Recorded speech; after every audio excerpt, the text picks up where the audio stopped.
my presentation is 10 signs that FISMA will be automated. So first I want to do a little baseline. If people know what FISMA is, if they have felt the pain. So how many people, do I need to even define what it is? How many people know what FISMA is right now? Okay, so about a third. FISMA is Federal Information Security Management Act of 2002. It is basically IT compliance. Within the federal government, whenever you roll out a technology system, it has to be, you have to show that it is protecting information appropriately, especially personal identifiable information. There's something called an authority to operate. You're not supposed to roll out a public-facing IT system that does not have an authority to operate. And to get an authority to operate, you have to show that it is compliant. It has to go through certification and accreditation. Maybe some of you have run into 508 compliance for accessibility. FISMA compliance is the larger security stuff. So now that I've explained it, how many more hands? Now, does it sound at all familiar, security? Yes? Okay. How many people have directly felt the pain of not being able to deploy a system because security says it won't work, or that there are issues with the review? Anybody? No? Okay. Well, we've had to fix them. You've had to fix things. Has it been a pleasant experience? No? Okay. All right, so as I said earlier, my name is Greg Elin. I actually worked as the Chief Data Officer at the FCC for a number of years. I was one of the first Chief Data Officers in the federal government. So even though I don't do earth science, I do a lot with data and with open data. So I've been there and I've done that. And I'm now a partner with CivicActions, which is a Drupal agency, has worked a lot with local and state government, and has worked with federal government, and now they're a prime contractor on something called GlobalNet, which is an international education tool for defense security cooperation. So they are actually taking that through IT compliance, which is how we got connected. So why is IT compliance painful? Before I show the next slide explaining this, if there's still something in the back of your head saying, you know, I don't really have to worry about this. I'm a data science person. I'm a science. I'm working on the website. We have a security group. We have to worry about it. So whenever I talk about security or IT compliance, what I want you to do is substitute in your head data quality assurance. Okay, so because that is a very big, how do I know that my data is going to be of high quality? How do I know if it goes out there in the world that someone's not going to change it? If I'm getting data from another science project or off of the web, how do I know where that data came from? Those are the exact same set of questions that security people are asking about their systems. And increasingly, because of virtualization, the perimeters around our information systems and our data have disappeared. Our data is just floating out there up on Amazon or moving across different websites. We don't have these security perimeters anymore. So now the question is how do I protect the quality? How do I do information assurance of something that is wandering around across the internet? Right? So even though you may not feel this right now, this is going to be haunting you. Because you're, and a question? Yes? Well, I think at DOI we think about this in terms of releasability. We're required for our enterprise inventory to have all data sets of knowledge, but we don't necessarily share all that with the public. So there's a release process we need to develop. And if it's all in the cloud and you haven't thought about it, it's possible we could inadvertently share that.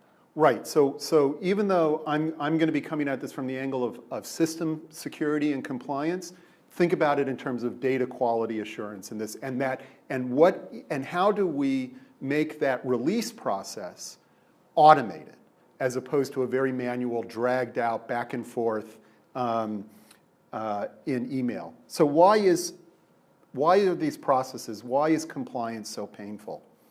So I think one of the major reasons is that the NIST risk management framework is outdated. It's from an earlier era. FISMA, the law, says government agencies have to make systems secure. and everyone has to follow a standard approach to doing the compliance. That standard approach is known as the NIST Risk Management Framework, developed by NIST. And it was developed between 2002 and 2004. Unfortunately, that framework is document-based. It's a bunch of guidance and documents. It's also very waterfall. It makes complete sense. First, you identify what I classify my system. Does it have any personal identifiable information in it? Is it security, is it classified? So I classify my system, then I pick the controls that I'm going to use, then I put those controls in place, make sure the controls work, and then I can deploy. But if you think about that, that's very waterfall. And we increasingly live in an agile world. So that waterfall process doesn't work in our waterfall way. Waterfall tends to assume kind of unlimited resources and time. Like first, this team will come up with the requirements. Then this team is going to develop it. And then this team is going to do the quality check on it. And then this team is going to deploy it. Right? So same thing with when you're doing IT compliance. And the problem is we live in a world where I got to get this stuff out tomorrow. Or I got to get it out by next week. And we don't necessarily have time to move things through those processes. So that's one of the reasons it doesn't work. I mentioned perimeters earlier. Now, there is something within the NIST risk management framework called SCAP. Does that word mean anything to anybody in this room? Okay, so I hadn't heard about it until I got lucky to connect to community. SCAP stands for Security Content Automation Protocol. It was designed to try to automate this stuff.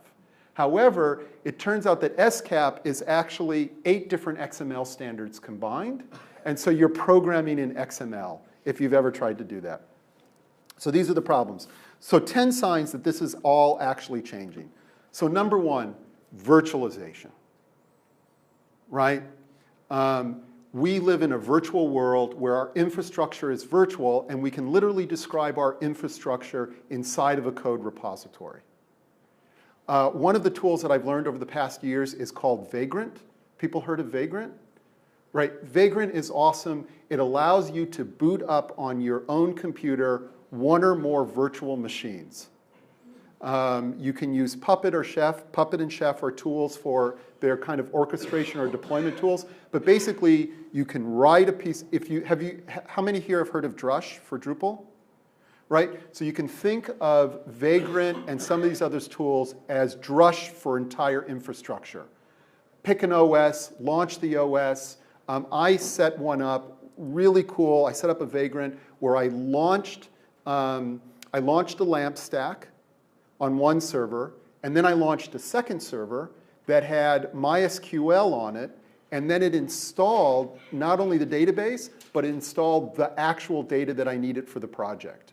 What's really powerful about this is instead of constantly changing my own computing environment for 3 different projects, the one from 4 years ago that was using Drupal 6 and an earlier version of PHP, and the one that I'm doing now, which might be Drupal 7 and is using a newer version of PHP, I don't have to change my computing environment around. I just launch these virtual environments. So I do one project with one set of virtual computers and another. But what's happening here, because this is all virtualized, is I'm not putting computers in racks. I'm not installing the operating systems. And what I'm getting is the ability to create exact reproducibility of how that system is configured, from the operating system all the way up to the application layer. So this is a really, and now who's heard of Docker? Okay, a couple people heard.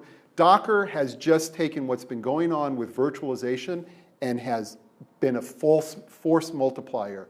So basically, you can use Docker to launch 1 or more systems on bare metal in seconds. It's pretty amazing. If you've ever gone through a 2-hour process of installing or an all day of trying to remember, how do I set up Solar? Because if you install Solar, if you want to do a Candice, not only do you have to install Solar, you have to install Java, you have to install Tomcat, and you've got to get them all configured correctly. I could never remember how to do it now that I have it inside the virtualization. So I'm taking a little bit of time here because I'm setting the stage. Are we moving at an okay pace? This is great. Right, that's good? Okay. So Docker is literally, you have to kind of see it to believe it, but it basically is packaging up entire aspects of applications and infrastructure, and you can deploy with a single click. Okay, so this is driving, and I guess the big thing here, going from months to get a system up and running to minutes. Literally, from months to minutes, right? So number 2, DevOps. I'm guessing this is also a new term. It's basically a cultural movement. It's development and operations working together, in love with each other, skipping down the street. Hard to imagine as it is. You can watch. There's some great videos. If you just look up DevOps and videos on YouTube, wonderful presentations out there. Gene Kim, Why We Need DevOps, and I'm forgetting Adam's last name. Some great ones. The big thing about DevOps is really kind of getting over the silo nature between dev and ops. If you work in federal government, there's something called separation of duties, which what it meant for me was we were never allowed to look at a production server. So if something was going wrong, we would try to figure out what was going wrong by telling the system admins what commands to run and then sending us email with that information. Now the big news is DevOps Days is coming to DC. It's going to be a 2-day event all about DevOps.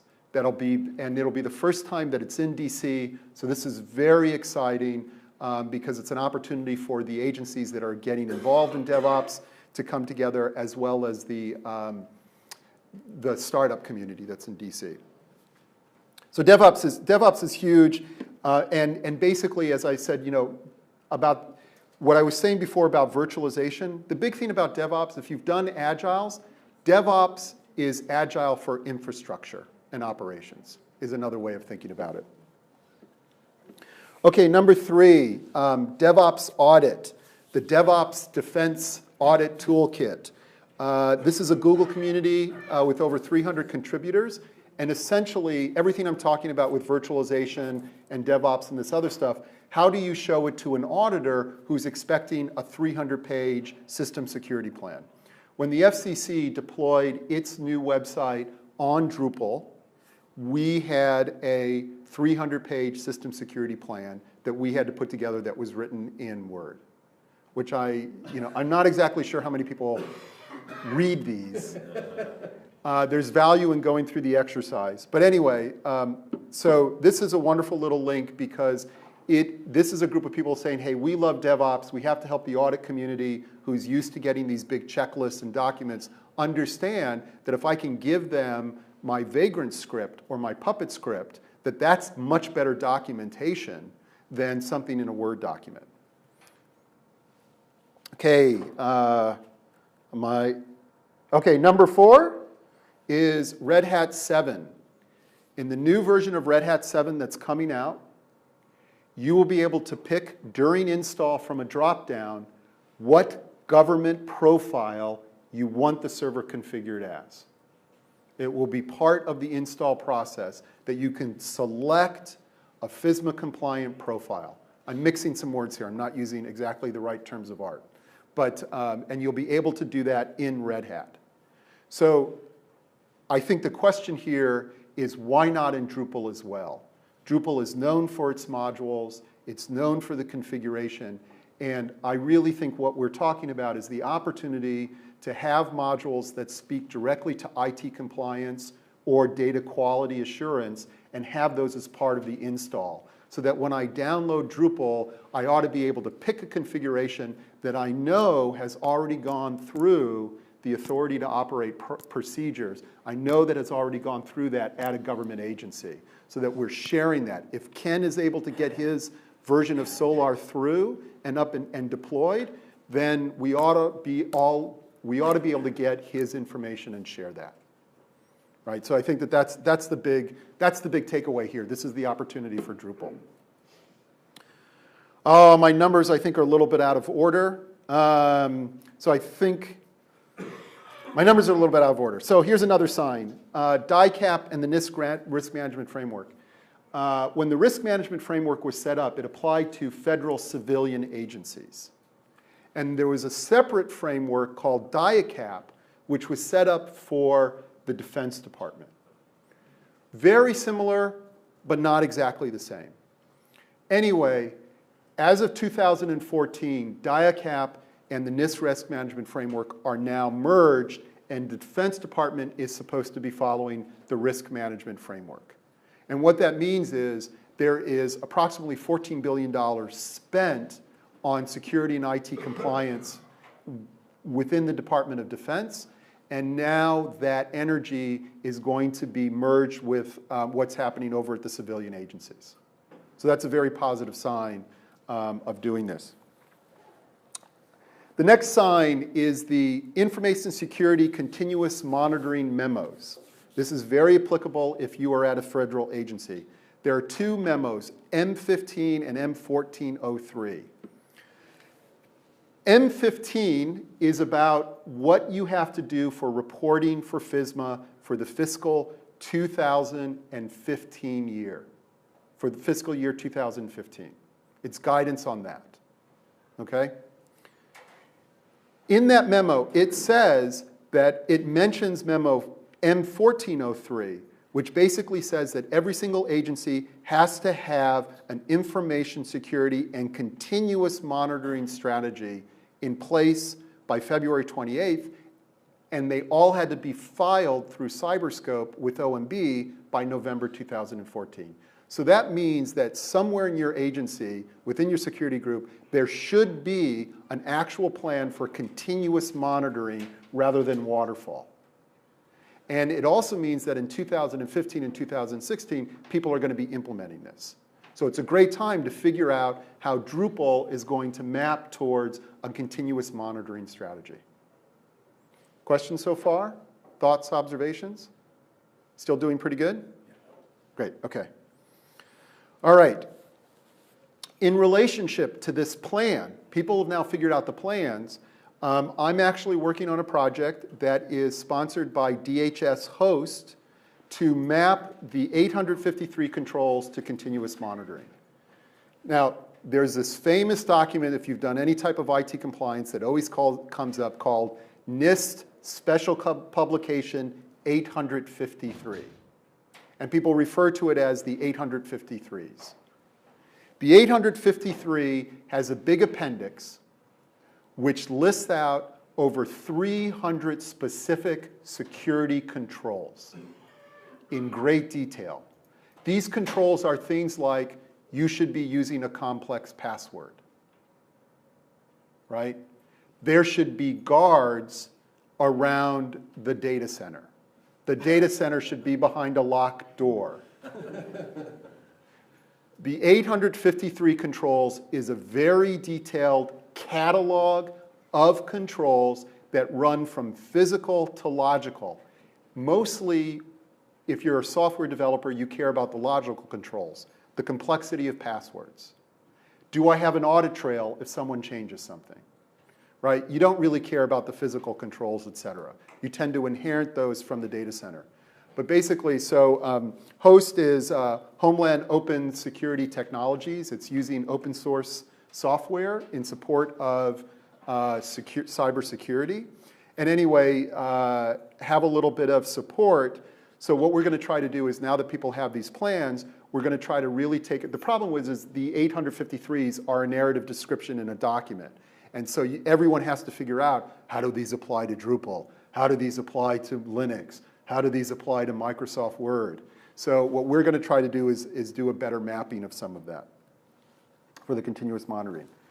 Okay, another sign. The Security Automation Workshop of 2014 was very introspective and saying, it's been about 10 years since we've had the NIST Risk Management Framework. What's working? What's not working?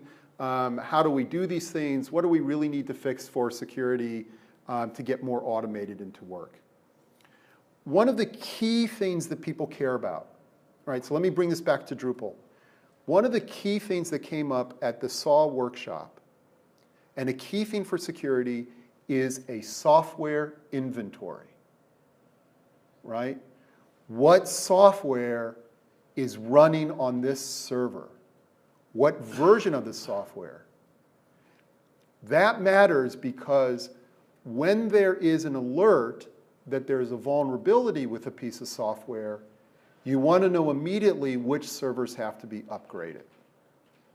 So one of the core controls that I mentioned in the 853s, and one of the core things that people care about when they do certification and accreditation is, what is my software inventory? Okay, I ought to be able to click a button in Drupal and get a list of what's installed, at least at the Drupal level, if not the entire server. Right? What version of each module am I running? What plugins do I have, et cetera, et cetera. So it's really clear that from this work, the workshop is really interesting if you read the report because it talks about all the problems and the challenges, but what's really clear is the primary concerns are we configuring systems correctly, and how do we know that they're configured correctly? Because that's often the biggest vulnerability. Oh, I forgot to set that. I forgot to change that password, right? I've got the default configuration that has something hard-coded. So what's the configuration, and what is the stuff that's running so that I can respond? What's the inventory? Okay. Number 8, GSA 18F. It's called, GSA has a new group called 18F. It's called 18F because at their corner at 18 and F Street is where they're located. GSA has tried to sell different technology services and does provide technology service to the federal government. GSA, as the rest of the federal government, while it's done much better with things about guidance on website and social media and things like that, it's really struggled with how do you do agile?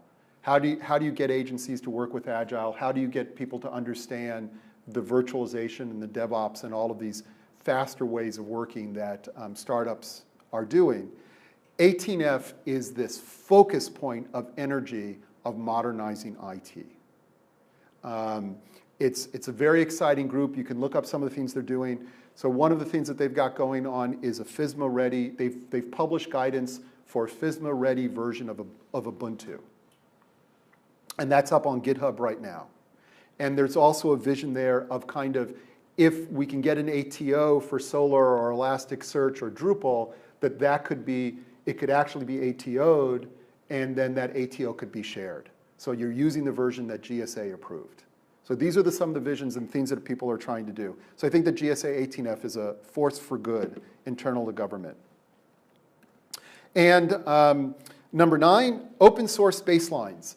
If you want to lock down Drupal or you want to lock down MySQL, you probably Google harden MySQL, or how do I secure something, and you'll find guidance. It's referred to as guidance. You'll find guidance often in people's blog posts or other things. Well, there are a variety of places like the Center for Internet Security where you can get official guidance, but these tend to be PDF documents. That's useful, but it would be a lot more useful if it was machine readable. However, there is very little machine readable baseline guidance for open source software. However, we're starting to work to change that, and there are forces that are starting to change it. So as I mentioned before, FISMA ready Ubuntu, we're actually working on making that machine readable, so that you can just lock it down with code instead of having to read the directions and apply all the steps. We're also taking something called the SCAP Security Guide, SCAP Security Guide, which is currently just built for Red Hat, and we're working on porting it over to CentOS and to AWS Linux. So you could get an AWS Linux and lock it down to a particular baseline.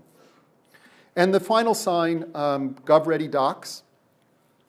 The project that CivicActions is doing, while we're working on getting this particular system through FISMA IT Compliance, we are also trying to do that in a GitHub, sorry, not GitHub, but in a Git-based code repository. The idea is to actually move the system security plan off of Microsoft Word and into Markdown and manage it along with the network topology diagram and all the other information, manage it in a GitHub, in a Git repository. And so one of the goals is to produce a generic repository that would be available on GitHub that was specific to Drupal systems, right? Because most Drupal systems are going to be very similar, right? So that we would have, so if you were working on a Drupal system, you could go to this repo and basically get the template for the system security plan and a bunch of other information and the things we've talking about, so that we could produce the system security plan and the various CNA artifacts, that we could produce them in code or from code. They could be compiled in the same way that we would produce the content management system. So I'm getting a good head nod from Bruce. So I know that that's, yeah. So but basically, we should stop managing our certification and accreditation artifacts as Word documents, and we should start managing them as part of the code base itself. Where are you in this process? I would, so it's where are we? I'm hoping that within this quarter, in the first quarter of 2015, we would have a generic version of the repo publicly available.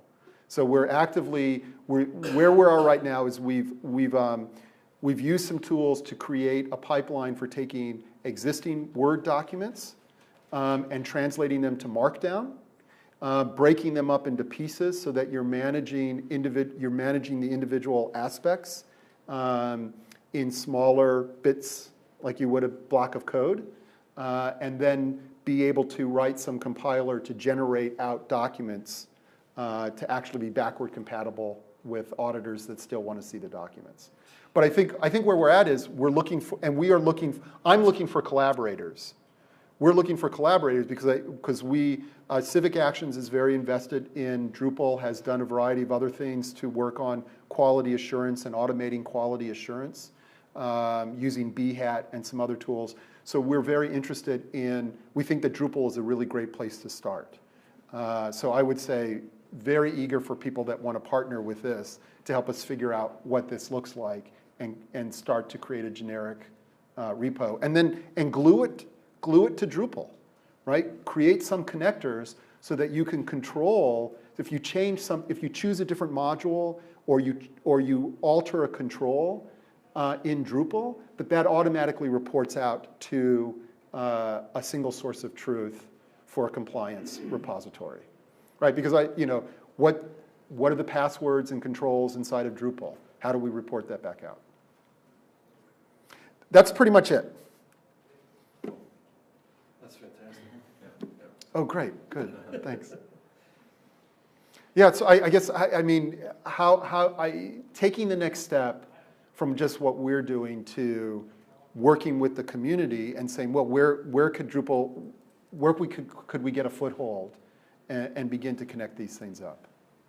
What sort of stumbling blocks or hurdles are you guys facing right now in the development of this process? That's a really good question. I think the biggest stumbling block would have to be what should be the overall organization of the repository, right? We're used to getting these big Word documents. What's the right way to conceptually organize the repository? So I think that's a very big hurdle right now. What's going to make sense to a whole community of people as opposed to just, my eyes? I think federal agencies have ideas on how they want that to happen, or no. I think that this is really, I think that there's what I was trying to get across in this presentation is that there's a lot of forces that are saying we've got to automate this stuff. We can't keep going with having agile and having drush and then run into this 6-month manual compliance process. We've got to, and from a security point of view, we want security baked in from the very beginning. That's what security people say, but the security people don't want to review an in-progress system. They want to review something that's ready to go to production. So I think the other, I'll tell you the other biggest hurdle. I think the other biggest hurdle is the education gap. People don't feel it's their job, right? Developers don't feel it's their job to do security. And it's nobody's job to do compliance, right? It's like, I can tell you, the security people don't want to do it, right? Because they are really busy trying to protect stuff, and they're busy trying to maintain their expertise in the face of emerging threats. And they practice paranoia. The developers want to work on features, and so they're like, I don't want to deal it. And they look at, and they, you look at the 853 and you go, I'm not going to read this document. And that's just one of 30 NIST special publications that you're supposed. So I think the education gap is really big. How do I get people to say, yeah, we can begin to do this and make it feel like approachable? And then I think also just kind of generally structuring it. What kind of databases are going to be subject to this kind of regulation? That's a great question. So I mean, I have a space weather. right. That's a right. Surely that's not. No, it's a great question. If you think about it from a data, this all began in the 70s when information started to get computerized. And suddenly I had a database with people's social security numbers, right? So PII, I've got someone's social security number, or I've got their address and all this other information. So whenever people talk about data spills, they're talking, so the first data sets that this stuff applies to is stuff that has social security numbers, PII in it, right? And now if you apply it to the database, the system of records, well then you've also got to apply it to the system that is managing that data set, right? I think what's happening now is people are starting to worry about critical infrastructure. They're going from, okay, government protecting particular databases to how do I ensure that a terrorist can't take down or a common hacker can't take down the network that runs the clean water supply for my city. Critical infrastructure, right? The earth science community collecting data about natural forces, a natural phenomenon, enjoys a privileged situation when it comes to open data, vis-a-vis the rest of the government, right? You don't have to do a Paperwork Reduction Act to put out a bunch of sensors because the data collection would be burdensome on Mother Nature, right? So you guys get to just deploy your sensors and get big data. Whereas if you are working at a different agency, you've got to go through the Paperwork Reduction Act before you can even collect data. And since you enjoy that phenomenon, I think that you're right. You also enjoy, well, look, I'm just collecting temperatures. At some point, I think what's going to happen, I'm guessing it's already starting to happen, but what's going to happen is that weather data is combined with demographic or other information that begins to be a little bit more sensitive and proprietary. So as soon as I combine that weather data with changes that I've been doing to my water supply system, right? Now I've got some much more sensitive data, potentially. Well, I could say even like maybe your data center is secure in a sense that, not secure, it doesn't have that demographic component in it, but your users might be depending on your data in a real-time stream. Downstream data producers who are combining data with demographics, and then if there's a security threat upstream and someone hacks your system and puts in erroneous data, it could have implications that you don't anticipate. That's a fabulous point. You've described the supply chain, and one of the things that tends to happen is this particular data set is not a high-risk data set. It doesn't have confidential information, but it's co-located on a server that has something that's high risk, or the user of that information actually deals with these two systems. And so the low risk system becomes an attack vector for phishing attacks or for other things on the individual or on the individual system who also has access to another system. Well, in a different aspect of that, I mentioned we have a NASA data center, so we're on NASA networks. So even though we're only working with Earth science data, which is freely available, we still have to go through all these. Exactly, because you're on the same network. And I think if, the power of reusability with Drupal also means that you don't want to not care about security because this Drupal system is dealing with this low risk data set, because then the module, and then someone takes that module and they move it into, and they try to apply it to a different Drupal system which has a high value data set on it. And I think, and the open source community in general has kind of been like, not my job. I don't have to care about it. But then when you're suddenly your chief data officer at the FCC and you're like, shoot, we could use Drupal, we could use WordPress, we could use this great tool, and I don't have to spend as much money and I get all these things. And then the security people say, no thanks, I'm not going to do it, I don't trust it. How are you scanning it? How are you managing configuration? Where do I go to get the vulnerability list? And so they put the kibosh on using the tool. Or they say, hey, you can only use the tool in this particular environment. And then they say, well, go use Microsoft because SharePoint is secure, right? And then the CIO says, well, I'm not going to do Drupal and SharePoint. SharePoint's secure. Screw Drupal. We're going with SharePoint. And I'm like, no, so it's that's where this stuff becomes an institutional battle.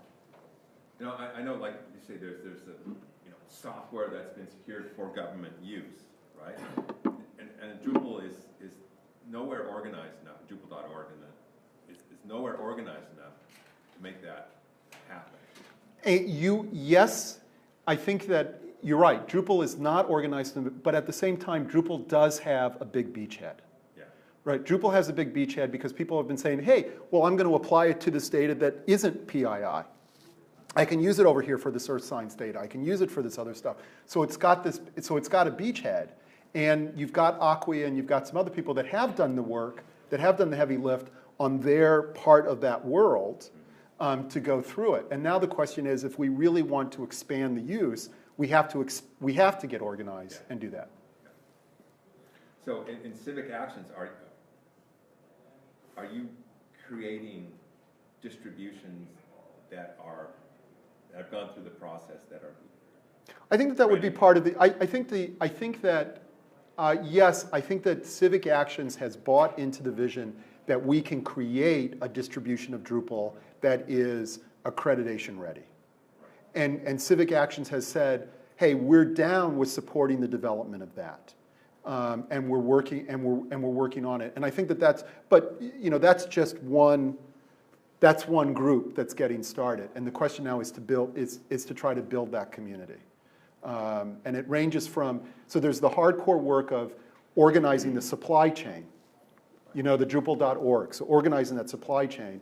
And then I think the other piece is, once you organize the supply chain, make it automated to produce the assets, the artifacts. Dave, you had a?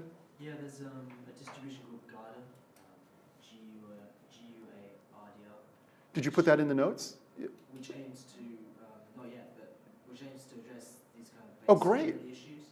So I don't know if you were. No, I'm not. I wasn't aware of that. So. That's something. Yeah, will you add it to the notes section? Yeah, I will. Yeah. And help, and that would be great. So yeah, that might be a good starting point for these. What time is the hacking this afternoon? 1:30? 1:30? All right, I'm not 100% sure of my schedule. I have to go take care of a dog. But, and I don't know if I really appreciate the engagement because I know that this stuff is really wonky and technical, but it's a fly in the ointment that is killing us. So I got to check my emails or other stuff, but I don't know if this might be a topic for the hackathon. I don't think we necessarily need to hack anything, but I think maybe figuring out some of the organization or next steps would be really cool. Right. So, And even if it's not this hackathon, maybe we Yeah. should continue the conversation for another one. Right. Yeah. And we're back here next January too. Okay, great. Well, thank you very, I don't know what our time is. Are we, Yeah, I think it's just about lunchtime, yeah. Okay. So this is perfect, yeah. Thank you, everyone. Thank you. We really Thank you, guys. appreciate it. Yeah, thank Great. you.